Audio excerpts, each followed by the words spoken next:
भारत की तल्खी के बाद वित्त मंत्री और उप प्रधानमंत्री क्रिस्टिया फ्रीलैंड के इस्तीफे के बाद कनाडा के प्रधानमंत्री जस्टिन ट्रूडो की मुश्किलें बढ़ रही हैं।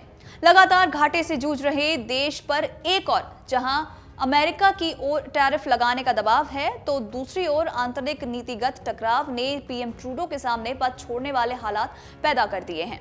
मौजूदा संकट उनके 9 साल के कार्यकाल में सबसे बड़ा बताया जा रहा है। तो आइए जानते हैं कि पीएम जस्टिन ट्रूडो की मुश्किलें आखिर क्या हैं और वो कैसे उन मुश्किलों से बच सकते हैं। बता दें कि कनाडा की उप प्रधानमंत्री क्रिस्टिया फ्रीलैंड ने सोमवार को पद से इस्तीफा दे दिया था। उन्होंने प्रधानमंत्री जस्टिन ट्रूडो को संबोधित एक पत्र के जरिए अपना इस्तीफा दिया। पत्र में फ्रीलैंड ने बताया कि पिछले हफ्ते ट्रूडो ने उन्हें वित्त मंत्री के पद से हटाने की कोशिश की थी और उन्हें मंत्रिमंडल में कोई अन्य भूमिका देने की पेशकश की थी। ऐसे में मंत्रिमंडल छोड़ना ही एकमात्र ईमानदार और व्यवहारिक रास्ता है। बता दें कि पत्र में फ्रीलैंड ने कहा था कि कनाडा गंभीर चुनौतियों का सामना कर रहा है और उन्होंने अमेरिका के नवनिर्वाचित राष्ट्रपति डोनाल्ड ट्रंप की उस धमकी का भी जिक्र किया जिसमें उन्होंने कनाडाई उत्पादों पर 25% शुल्क लगाने की बात कही थी। फ्रीलैंड ने लिखा कि हमें अपनी वित्तीय स्थिति को मजबूत रखना होगा ताकि हम किसी संभावित शुल्क युद्ध के लिए तैयार रह सकें। कनाडा और भारत के रिश्तों में भी अब तल्खी है। सितंबर 2023 में जब ट्रूडो ने निज्जर की हत्या में भारतीय एजेंटों की भूमिका का आरोप लगाया था, इसके बाद दोनों ही देशों के बीच संबंधों में तनाव आ गया था। कनाडा ने निज्जर की हत्या की जांच में भारतीय उच्चायुक्त पर संदेह जताया था। हालांकि भारत ने इस आरोप को कड़े शब्दों में खारिज कर दिया था और ओटावा में अपने उच्चायुक्त को वापस बुला लिया था। भारत ने देश से 6 कनाडाई राजनयिकों को निष्कासित भी कर दिया था। तो वहीं विदेश मंत्रालय ने बार-बार कहा है कि कनाडा सरकार ने बार-बार कहे जाने के बाद भी निज्जर की हत्या में भारत की संलिप्तता के सबूत साझा नहीं किए। इसके बाद से ही ट्रूडो अपने देश और भारत समेत कई देशों के निशाने पर आ गए हैं। इन मामलों के बीच कनाडा के पीएम जस्टिन ट्रूडो पर पद छोड़ने का दबाव भी अब बना हुआ है। ट्रूडो को हटाना तभी संभव है जब हाउस ऑफ कॉमन्स में उनके खिलाफ मंत्रिमंडल के सदस्य और विधायक पद से हटाने के लिए कहे जाएंगे।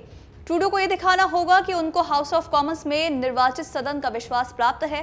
कनाडा में बजट और अन्य व्यय पर वोट को विश्वास का उपाय माना जाता है।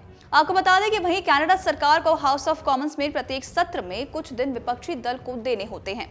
इन सत्रों में विपक्षी दल अविश्वास समेत अन्य किसी भी मामले पर प्रस्ताव पेश कर सकते हैं। अब अगर सभी दल पीएम ट्रूडो की लिबरल पार्टी के खिलाफ वोट करते हैं तो उनके लिए पद बचाना थोड़ा मुश्किल हो सकता है।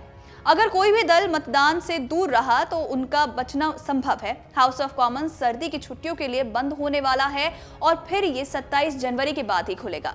ऐसे में विश्वास मत सबसे पहले फरवरी में होगा और ट्रूडो बच सकते हैं। आपको बता दें कि कनाडा में संवैधानिक शक्ति का अंतिम अधिकार किंग्स चार्ल्स के निजी प्रतिनिधि गवर्नर जनरल मैरी साइमन के पास है। वो चाहें तो ट्रूडो को हटा सकती हैं, लेकिन ऐसा नहीं होगा क्योंकि वो ऐसे पीएम को बर्खास्त नहीं करेंगी जो कॉमन्स में विश्वास रखने वाला हो। कनाडा में ट्रूडो की लिबरल पार्टी के पास हाउस ऑफ कॉमन्स में सीटें काफी कम हैं। वो अन्य पार्टियों के समर्थन पर निर्भर हैं। इसमें उनको लेफ्ट की न्यू डेमोक्रेट्स का भी समर्थन मिला है और बताया जाता है कि न्यू डेमोक्रेट के नेता पर ट्रूडो को सत्ता से हटाने का दबाव भी है, लेकिन उनकी पार्टी प्रमुख विपक्षी दल कंजर्वेटिव की तरह मजबूत नहीं है और चुनाव में उनका सामना नहीं कर पाएगी। इसलिए डेमोक्रेट्स ट्रूडो के खिलाफ जाने की गलती बिल्कुल नहीं करेंगे। बता दें कि अगर कनाडा के पीएम जस्टिन ट्रूडो दबाव के बीच इस्तीफा दे भी देते हैं तो सत्तारूढ़ लिबरल पार्टी अंतरिम प्रधानमंत्री के लिए सम्मेलन आयोजित करेगी, मगर सम्मेलन में आमतौर पर काफी महीने लग जाते हैं और उससे पहले चुनाव हो गए तो लिबरल पार्टी ऐसे अंतरिम प्रधानमंत्री के हाथों में चली जाएगी जिसे सदस्यों ने नहीं चुना होगा। कनाडा में ऐसा कभी नहीं हुआ है। उप प्रधानमंत्री फ्रीलैंड को भी स्थायी आधार पर प्रधानमंत्री नहीं बनाया जा सकता क्योंकि परंपरा के तहत अंतरिम नेता उम्मीदवार के तौर पर पार्टी का नेतृत्व नहीं कर सकता है और अगर फ्रीलैंड चुनाव लड़ती हैं तो उनको अंतरिम नेता नहीं बनाया जाएगा। अगर आप ये वीडियो YouTube पर देख रहे हैं तो हमारे चैनल को सब्सक्राइब कर बेल आइकन दबाएं और Facebook पर देख रहे हैं तो हमारे पेज को लाइक करें। 8 मिलियन प्लस सब्सक्राइबर, आपके इस भरोसे के लिए बहुत धन्यवाद।